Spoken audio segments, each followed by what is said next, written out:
Hello दोस्तों, स्वागत है आप सबका PYQ एकेडमी में। आज के सेशन में हम लोग आर्ट ऑफ टीचिंग के स्टेट के आर्ट ऑफ टीचिंग के क्वेश्चन को सॉल्व करेंगे। और ये जो पेपर है यह 14 सितंबर 2023 का पेपर है, यानी कि हिंदी में पूछे गए आर्ट ऑफ टीचिंग के क्वेश्चन को पढ़ेंगे। और आर्ट ऑफ टीचिंग से कुल 30 नंबर के क्वेश्चन पूछे जाते हैं। 100 मार्क्स के जो क्वेश्चन होते हैं वो आपके सब्जेक्ट से पूछे जाते हैं, और 20 मार्क्स के क्वेश्चन मैथ, रीजनिंग और GK GS वगैरह से पूछे जाते हैं। तो टोटल 150 नंबर के स्टेट में क्वेश्चन पूछे जाते हैं। तो हम लोग 30 नंबर के आर्ट ऑफ टीचिंग के क्वेश्चन को सॉल्व करते हैं। चलिए देर न करते हुए क्वेश्चंस पे आते हैं। यदि आप सभी को हमारा ये सेशन पसंद आए तो चैनल को लाइक, शेयर एंड सब्सक्राइब जरूर कीजिएगा। पहला क्वेश्चन है, क्रिया आधारित अधिगम है। क्रिया आधारित अधिगम इनमें से कौन सा है? तो कर के क्रिया आधारित अधिगम होता है लर्निंग बाय डूइंग, यानी कि विद्यार्थी जो कर के सीखता है उसे क्रिया आधारित अधिगम कहते हैं। अगला क्वेश्चन देखते हैं, अधिगम प्रक्रिया में शिक्षार्थी है। अधिगम प्रक्रिया में शिक्षार्थी क्या है? तो अधिगम प्रक्रिया में शिक्षार्थी आश्रित चर है। और स्वतंत्र चर कौन होता है? तो शिक्षक जो होते हैं वह स्वतंत्र चर होते हैं। अगला क्वेश्चन देखते हैं, क्वेश्चन है कि शैक्षिक उद्देश्य का मूल स्रोत है। शैक्षिक उद्देश्य का मूल स्रोत क्या है? तो शैक्षिक उद्देश्य का मूल स्रोत मानव अनुभव होता है। ऑप्शन नंबर ए राइट है।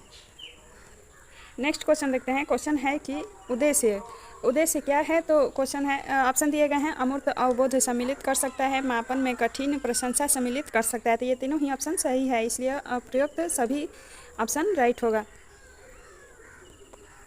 अगला क्वेश्चन देखते हैं, क्वेश्चन है कि दर्शन शास्त्र का उपयोग शिक्षा में है। दर्शन शास्त्र का उपयोग शिक्षा में क्या है? तो उद्देश्य चयन में दर्शन शास्त्र का उपयोग है, इसलिए ऑप्शन नंबर सी राइट है। अगला क्वेश्चन देखते हैं, क्वेश्चन है कि पारंपरिक शिक्षण है। पारंपरिक शिक्षण कौन सा है? तो निगमन जो है यह पारंपरिक शिक्षण है। ऑप्शन नंबर ए राइट है। नेक्स्ट क्वेश्चन देखते हैं, क्वेश्चन है कि एक अधिक संख्या वाली कक्षा में सबसे उपयोगी विधि है। तो अधिक संख्या वाली कक्षा में सबसे उपयोगी विधि कौन सी होगी? तो व्याख्यान विधि सबसे ज़्यादा उपयोगी होगी।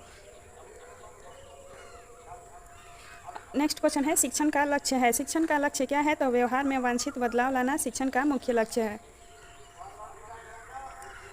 नेक्स्ट क्वेश्चन है, बाल गृह पूर्व प्राथमिक विद्यालय की स्थापना की। बाल गृह पूर्व प्राथमिक विद्यालय की स्थापना किसने की थी? तो इसकी स्थापना मांटेसरी ने की थी। ऑप्शन नंबर सी राइट है।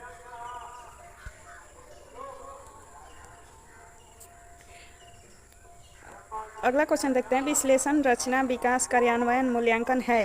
विश्लेषण रचना विकास कार्यान्वयन और मूल्यांकन क्या है? तो यह ADDIE मॉडल है। अगला क्वेश्चन है कि इस आयु में बच्चे शब्दों के खेल में शामिल हो सकते हैं और ऐसे चुटकुलों और पहेलियों को पसंद कर सकता है जिसमें शब्दों का खेल शामिल हो। तो यह 3 साल का बच्चा शामिल हो सकता है इस प्रकार के खेल में। ऑप्शन नंबर डी राइट है। अगला क्वेश्चन देखते हैं, क्वेश्चन है कि कैरल गिलगन ने कोहल वर्ग के नैतिक विकास के सिद्धांत की आलोचना की है। तो कैरल गिलगन ने कोहल वर्ग के नैतिक सिद्धांत की आलोचना क्यों की है? क्योंकि उसमें उन्होंने नारीवादी दृष्टिकोण से के पक्ष में ज़्यादा बात नहीं की है, इसलिए कैरल गिलगन ने कोहल वर्ग के नारीवादी दृष्टिकोण की आलोचना की है। अगला क्वेश्चन देखते हैं, क्वेश्चन है कि शैशवावस्था में समाजीकरण की डैश संस्थाएं प्रमुख रूप से महत्वपूर्ण है, जबकि प्रारंभिक बाल्यावस्था में समाजीकरण की डैश संस्थाएं भी महत्वपूर्ण हो जाती है। तो इसमें जो राइट ऑप्शन है वह है प्राथमिक और माध्यमिक। ऑप्शन नंबर सी राइट है। शैशवावस्था में समाजीकरण की प्राथमिक संस्थाएं हैं। तो यहाँ देखते हैं, शैशवावस्था में समाजीकरण की प्राथमिक संस्थाएं प्रमुख रूप से महत्वपूर्ण है, जबकि प्रारंभिक बाल्यावस्था में समाजीकरण की माध्यमिक संस्थाएं महत्वपूर्ण हो जाती है। तो ऑप्शन नंबर सी राइट है। अगला क्वेश्चन देखते हैं, अच्छे शिक्षण के लिए क्या आवश्यक है? तो अच्छे शिक्षण के लिए आवश्यक है उपचार, निदान, प्रतिपूर्ति। ये तीनों ही आवश्यक है, इसलिए उपयुक्त सभी कथन सही है। अगला क्वेश्चन देखते हैं, क्वेश्चन है कि शिक्षण सहायक सामग्री का उपयोग निम्न आधार पर उचित है। शिक्षण सहायक सामग्री का उपयोग किस आधार पर उचित है? तो यह सीखने के कार्यों में छात्रों को प्रभावी भागीदारी बनाता है, इसलिए इसका उपयोग उचित है। अगला क्वेश्चन देखते हैं, क्वेश्चन है कि पाठ्य पुस्तक मदद करती है। पाठ्य पुस्तक किसमें मदद करती है? तो यह छात्रों का मार्गदर्शन करने में और शिक्षकों का मार्गदर्शन करने में, इन दोनों में मदद करती है, इसलिए ऑप्शन नंबर सी राइट है। ए और बी दोनों कथन सही है। अगला क्वेश्चन देखते हैं, क्वेश्चन है कि भारत का सबसे पुराना पुस्तकालय कौन सा है? तो भारत का सबसे पुराना पुस्तकालय है national library of India Kolkata, यानी कि नेशनल लाइब्रेरी ऑफ इंडिया की स्थापना कोलकाता में हुई थी और यह भारत का सबसे पुराना पुस्तकालय है। अगला क्वेश्चन देखते हैं, क्वेश्चन है कि शिक्षण प्रभावशीलता की प्रकृति है। तो शिक्षक प्रभावशीलता की प्रकृति इनमें से क्या है? तो शिक्षक प्रभावशीलता की प्रकृति होगी वैज्ञानिक। ऑप्शन नंबर ए राइट है। अगला क्वेश्चन देखते हैं, शिक्षक को मित्र, दार्शनिक और मार्गदर्शक वाक्यांश द्वारा महिमा मंडित किया गया है, क्यों? कहा रहा है कि शिक्षक को मित्र, दार्शनिक और मार्गदर्शक वाक्यांश के रूप में क्यों महिमा मंडित यानी कि बताया गया है? तो क्योंकि वह छात्रों की मानवता के उच्च मूल्यों को अवगत कराते हैं, इसलिए शिक्षक को मित्र, दार्शनिक और मार्गदर्शक कहा गया है। ऑप्शन नंबर ए राइट है। अगला क्वेश्चन देखते हैं, क्वेश्चन पूछ रहा है कि शिक्षण अधिगम प्रक्रिया में शिक्षक महत्वपूर्ण भूमिका निभाता है। तो शिक्षण अधिगम प्रक्रिया में शिक्षक महत्वपूर्ण भूमिका किसकी निभाता है? तो एक सहायक के रूप में शिक्षक महत्वपूर्ण भूमिका निभाता है। ऑप्शन नंबर ए राइट है। अगला क्वेश्चन देखते हैं, क्वेश्चन है कि एक अच्छे मूल्यांकन में डैश होता है, तो एक अच्छे मूल्यांकन में वैधता होता है। ऑप्शन नंबर बी राइट है। अगला क्वेश्चन है, निम्नलिखित में से कौन सा मूल्यांकन का प्रकार नहीं है? तो मूल्यांकन का प्रकार कौन सा नहीं है पूछ रहा है। तो वाद विवाद जो है यह मूल्यांकन का प्रकार नहीं है, जबकि निर्माणात्मक, संकलनात्मक और सीसी ये तीनों ही मूल्यांकन के प्रकार हैं।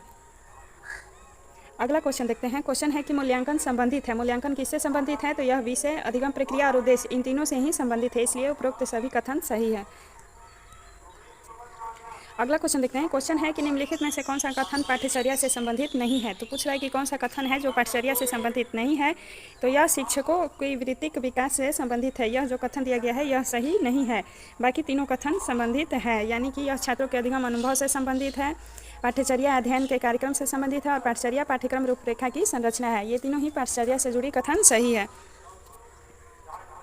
अगला क्वेश्चन देखते हैं, क्वेश्चन है कि पाठ्यक्रम भाग है। पाठ्यक्रम किसका भाग है? तो यहाँ ऑप्शन होगा पाठ्यचर्या का। पाठ्यक्रम जो है यह पाठ्यचर्या का भाग है। अगला क्वेश्चन देखते हैं, क्वेश्चन है कि मास्लो ने मानव आवश्यकताओं की कितने भागों में बांटा? यानी कि क्वेश्चन पूछा है कि मास्लो ने मानव आवश्यकताओं को कितने भागों में बांटा है? तो उन्होंने 5 भागों में मानव आवश्यकताओं को बांटा है। अगला क्वेश्चन देखते हैं, क्वेश्चन है कि सीखना एक स्वाभाविक क्रिया है। सीखना एक स्वाभाविक क्रिया कैसे है? तो यह जीवित प्राणी के लिए सीखना एक स्वाभाविक प्रक्रिया है। ऑप्शन नंबर ए राइट है। क्वेश्चन है, इनमें से कौन शिक्षण अधिगम में कोई भूमिका अदा नहीं करता? पूछ रहा है कि कौन शिक्षण अधिगम में कोई भूमिका अदा नहीं करता है? तो जातिगत अनुभव जो है यह शिक्षण अधिगम में भूमिका अदा नहीं करता है, जबकि पारंपरिक वर्ग कक्षा, शिक्षकों का अनुभव और अधिगम अनुभव ये तीनों ही अधिगम में महत्वपूर्ण भूमिका अदा करते हैं, इसलिए ऑप्शन नंबर डी यहाँ राइट है। सेकेंड लास्ट क्वेश्चन आज का है, क्वेश्चन है कि आयामी शिक्षण सामग्री है। आयामी शिक्षण सामग्री कौन सी है? तो मॉडल, चार्ट पेपर और वस्तु ये तीनों ही आयामी शिक्षण सामग्री है, इसलिए उपरोक्त सभी कथन सही है यहाँ पे।